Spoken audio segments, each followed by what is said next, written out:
नमस्कार, मैं अंजलि मिश्रा। स्वागत है आपका हमारे चैनल में। विपक्ष के राष्ट्रपति पद के उम्मीदवार यशवंत सिन्हा ने नामांकन कर दिया है।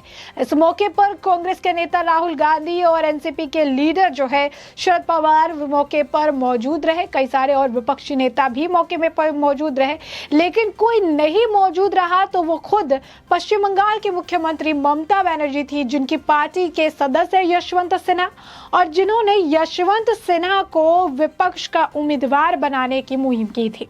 इस मुद्दे पर ट्वीट करते हुए अमित मालवीय ने लिखा कि यशवंत सिन्हा के नामांकन में ममता बनर्जी बाहर ये देख हुई कि वो टीएमसी के वीपी में से एक है। उत्साह की यह कमी उस आत्मविश्वास को खराब रूप से दर्शाती है जो राष्ट्रपति चुनाव जीतने के लिए, चुनाव लड़ने के लिए अपने स्वयं के उम्मीदवार में है।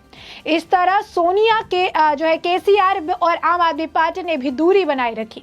वहीं ऋषि बागरी ने भी ट्वीट कर लिखा कि ममता बनर्जी का मौके पर ना मौजूद होने के पीछे का कारण जो है उसे स्पष्ट करते हुए उन्होंने लिखा कि ममता बनर्जी को चिंता है कि एससी एसटी वोट टीएमसी से जा सकते हैं अगर वो खुले तौर पर यशवंत सिन्हा के साथ है, क्योंकि वह मेज पर कुछ भी नहीं लाते हैं।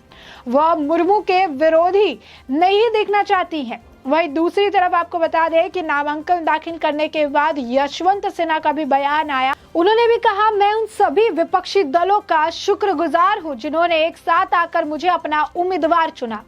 कहा जा रहा है कि मैं चौथी पसंद हूं, लेकिन मैं कहना चाहता हूं कि अगर मैं 10वें नंबर पर था तो भी मैं स्वीकार कर लेता, क्योंकि यह एक बड़ी लड़ाई है। उन्होंने कहा कि दो व्यक्तियों की लड़ाई नहीं है। राष्ट्रपति भवन में वही व्यक्ति जाए जो इस पद की जिम्मेदारी को निभा सके। अगर कोई ऐसा व्यक्ति राष्ट्रपति पद पर बैठा जो सरकार के कब्जे में हो तो इस पद का कोई फायदा नहीं बचेगा।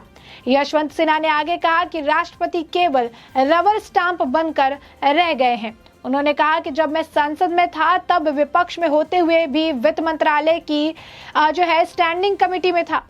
प्रवणदास चिदम्बरम जी और गुजरात के डेलीगेशनल ने जीएसटी का विरोध किया था। इस दौरान पीएम मोदी गुजरात के मुख्यमंत्री थे।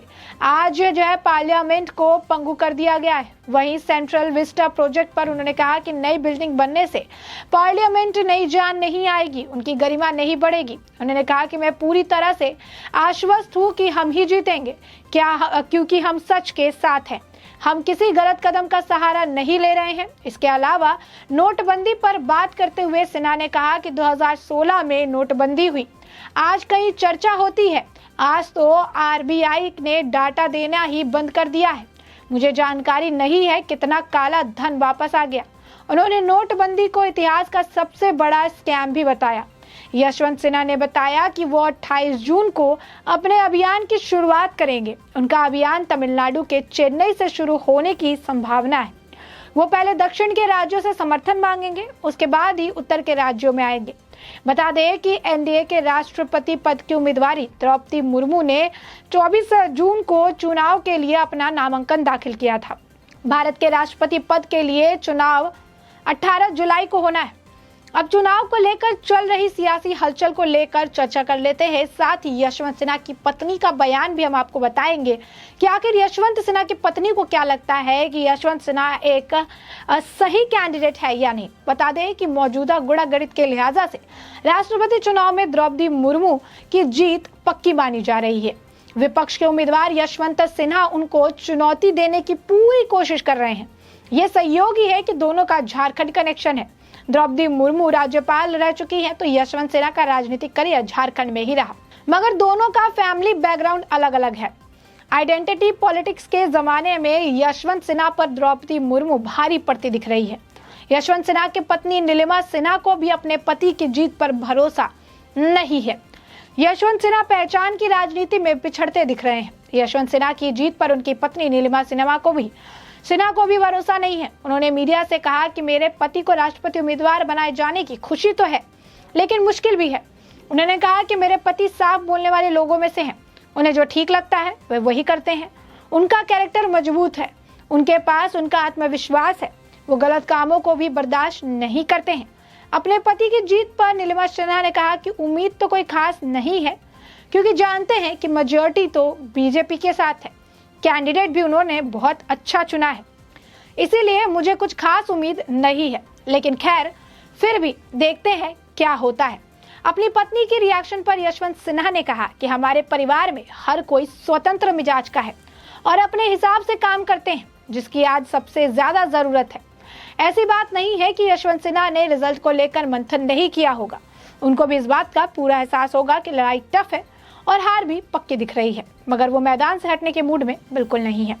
उनको अदृश्य शक्तियों पर भरोसा है। उनको लगता है कि द्रौपदी मुर्मू एक रबर स्टैंप राष्ट्रपति साबित होंगी, इसलिए देश के सांसद और विधायक उनको राष्ट्रपति चुनेंगे।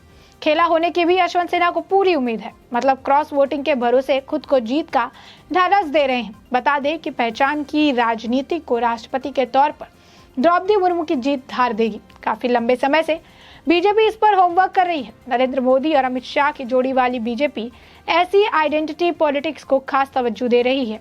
राष्ट्रपति भवन से एक आदिवासी महिला के होने का असर पश्चिम बंगाल, उड़ीसा, झारखंड जैसे पूर्वी भारतीय राज्यों में दिखेगा। बता दें कि द्रौपदी मुर्मू की उम्मीदवारी पर यशवंत सिन्हा ने एक चैनल से बात करते हुए कहा कि पूरी मानवता का यह चॉइस नहीं होता है कि हम कहाँ पैदा होंगे। आप कहीं भी पैदा हुए, मैं कहीं पैदा हुआ। ये जो आइडेंटिटी की लड़ाई राजनीति में हो रही है, मैं समझता हूँ कि अपने आप में गलत है। द्रौपदी मुर्मू जी जो हैं वो एक समुदाय में पैदा हुई, मैं भी एक समुदाय में, एक परिवार में पैदा हुआ। ना उनका कंट्रोल उनके ऊपर था, ना मेरा कंट्रोल मेरे ऊपर था। तो इसीलिए उस आइडेंटिटी को प्रजातंत्र के सबसे बड़ा मुद्दा बनाना मुझे लगता है कि गलत है। मैं साफ शब्दों में कहना चाहता हूँ कि यह आइडेंटिटी की लड़ाई नहीं है। राष्ट्रपति का चुनाव आइडियोलॉजी की लड़ाई है। एक तरफ आइडियोलॉजी है, दूसरी तरफ आइडेंटिटी है। जो इसका इलेक्टोरल कॉलेज है, इसका सदस्यों का तय करना पड़ेगा कि ये इधर है या फिर उधर है, क्योंकि बीच का कुछ नहीं होता है। तो साफ तौर पर आप देख सकते हैं कि एक तरफ यशवंत सिन्हा है जो हार मानने को तैयार नहीं है, जीत के बड़े बड़े दावे ठोक रहे हैं। दूसरी तरफ खुद ममता बनर्जी को भी यशवंत सिन्हा की जीत पर भरोसा नहीं है और यशवंत सिन्हा को सपोर्ट करने के लिए आज नामांकन दाखिल करने के वक्त में ममता बनर्जी मौजूद नहीं दिखी। साथ ही साथ यशवंत सिन्हा की पत्नी को भी उनके पति की जीत पर बिल्कुल भी आस नजर नहीं आ रही है, क्योंकि उनका भी मानना है कि बीजेपी ने एक बहुत ही बेहतरीन कैंडिडेट मैदान में उतारा है। साथ ही साथ उनका ये भी मानना है कि बीजेपी के पास मेजॉरिटी है, तो जीतने के चांसेस बीजेपी के ज्यादा बन जाते हैं। ऐसे में ये आइडेंटिटी की जो लड़ाई है या फिर आप कह सकते हैं आइडियोलॉजी की जो लड़ाई है, इससे लेकर शुभेंदु अधिकारी, राहुल गांधी सभी की तरफ से बयानबाजी की जा रही है। तो साफ तौर पर जो मुद्दा निकल कर सामने आ रहा है वो यही है कि ममता बनर्जी मौके पर मौजूद नहीं रही। साथ ही आम आदमी पार्टी ने भी दूरी बनाई रखी और एक पार्टी है उन्होंने भी दूरी बनाई रखी, जो साफ तौर पर ये दर्शा रहा है कि कहीं ना कहीं भले ही पूरे कहा जा रहा हो कि ऑपोजिशन की तरफ से एक कैंडिडेट को खड़ा किया गया है, लेकिन ऑपोजिशन ही इस कैंडिडेट को लेकर आश्वस्त नहीं है। बता दें कि जब यशवंत सिन्हा के नाम को प्रपोज किया गया था उस वक्त भी थोड़ी बहुत अनबन देखने के लिए मिली थी, क्योंकि उस वक्त भी सबका यही मानना था कि शरद पवार को आगे बढ़ना चाहिए या फिर एक और कैंडिडेट थे महात्मा गांधी के पोते, उनको आगे बढ़ना चाहिए। लेकिन उस वक्त भी उन लोगों ने अपने कैंडिडेट जो एक उम्मीदवार थी उसे उन्होंने खारिज कर दिया था। उन्होंने कहा था कि वो नहीं लड़ेंगे, रेस से वो बाहर हो गए थे। अलग अलग अपना बयान देकर सक्रिय राजनीति और कई सारे अलग अलग मुद्दे देके वो बाहर हो गए थे। उसके बाद आखिरकार यशवंत सिन्हा का नाम आया। यशवंत सिन्हा तृणमूल कांग्रेस में थे, उन्होंने अपने पद से इस्तीफा दिया और उसके बाद उन्होंने यहाँ पर उम्मीदवारी अपना नामांकन दाखिल किया है। लड़ाई टफ है, ये जानते हुए भी मैदान में है, क्योंकि उनका मानना है कि क्रॉस वोटिंग हो सकती है और वो जीत सकते हैं। तो ऐसे में साफ तौर पर ये मामला हमने आपको बड़े विस्तार से बताया। हमने आपको बताया कि इस वक्त किस तरीके से आज ऑपोजिशन की तरफ से ऑपोजिशन के जो कैंडिडेट है यशवंत सिन्हा, उन्होंने आज नामांकन दाखिल किया है। इससे पहले 24 तारीख को ही एनडीए की कैंडिडेट द्रौपदी मुर्मू के द्वारा उनका नामांकन दाखिल कर दिया गया था।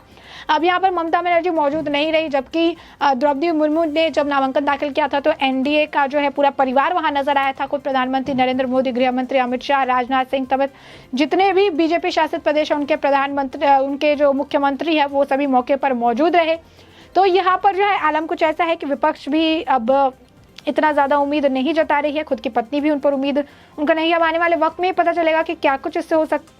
फिलहाल के लिए इस पूरे मुद्दे पर आपकी भी जो राय हो हमें कमेंट सेक्शन में कमेंट करके जरूर बताएं।